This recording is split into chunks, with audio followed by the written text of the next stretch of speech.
Salam Bapak Ibu Gembala. Salam Bapak Ibu semua. Kami dari keluarga Silalahi akan mengabarkan firman Tuhan. Dengarkan ya.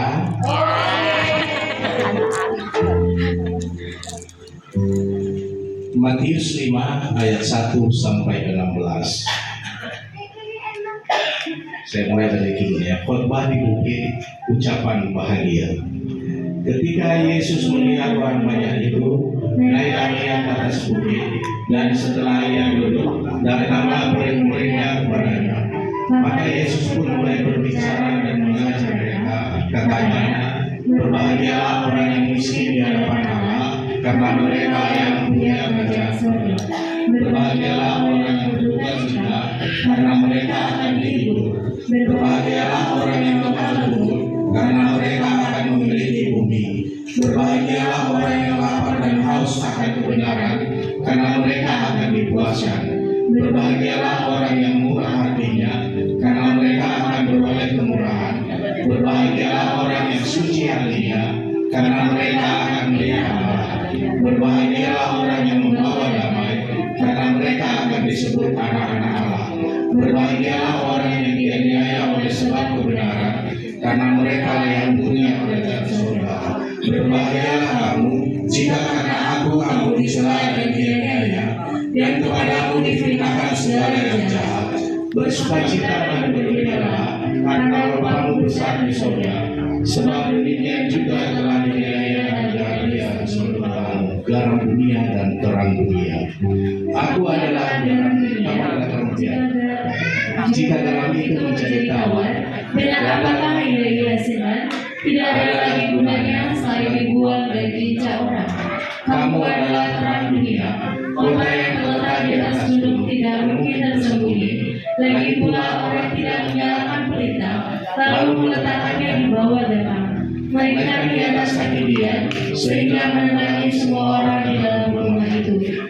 Demikianlah hendaknya terangmu bercahaya di depan orang-orang, supaya mereka melihat perbuatanmu yang baik dan memuliakan Bapamu yang di surga. Mazmur 1 ayat 1 sampai 6. 3. Berbahagialah orang yang berbahagialah orang yang tidak berjalan menurut nasihat orang fasik, yang tidak berdiri di dalam orang berdosa, dan yang tidak duduk dalam kumpulan pencemooh. Tetapi yang kesukaannya ialah Taurat Tuhan, dan yang merenungkan Taurat itu siang dan malam. Dia seperti pohon yang ditanam di tepi aliran air, yang menghasilkan buahnya pada musimnya, dan yang tidak layu daunnya. Apa saja yang diperbuatnya berhasil. Bukan demikian orang fasik, mereka seperti sekar yang ditiupkan angin. Sebab itu orang fasik tidak akan tahan dalam penghakiman, begitu pula orang berdosa dalam kumpulan orang benar. Sebab cara berfasik mengenal Tuhan mengenal jalan orang benar, tetapi jalan orang fasik menuju kebinasaan. Ulangan pasal 6 ayat 1 sampai 9.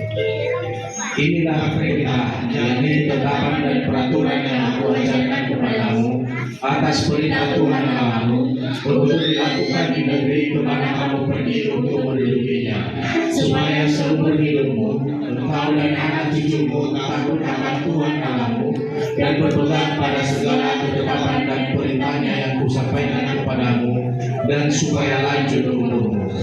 Maka dengarlah hai orang Israel, lakukanlah itu dengan setia, supaya baik keadaanmu, dan supaya kamu menjadi sangat banyak, seperti yang dijanjikan Tuhan Allah nenek moyangmu kepadamu, di suatu negeri yang berlimpah-limpah susu dan madunya.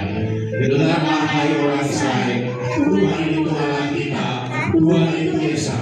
Kasihilah Tuhan Allahmu dengan segenap hatimu, dan dengan segenap jiwamu, dan dengan segenap kekuatanmu. Apa yang kuperintahkan kepadamu pada hari ini, haruslah engkau perhatikan.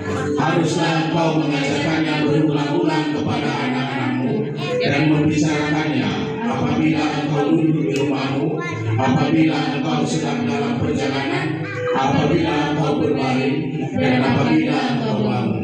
Haruslah juga engkau mengikatkannya sebagai tanda pada tanganmu, dan haruslah itu menjadi lambang ilahimu, dan haruslah engkau menuliskannya pada tiap pintu rumahmu dan pada pintu gerbangmu.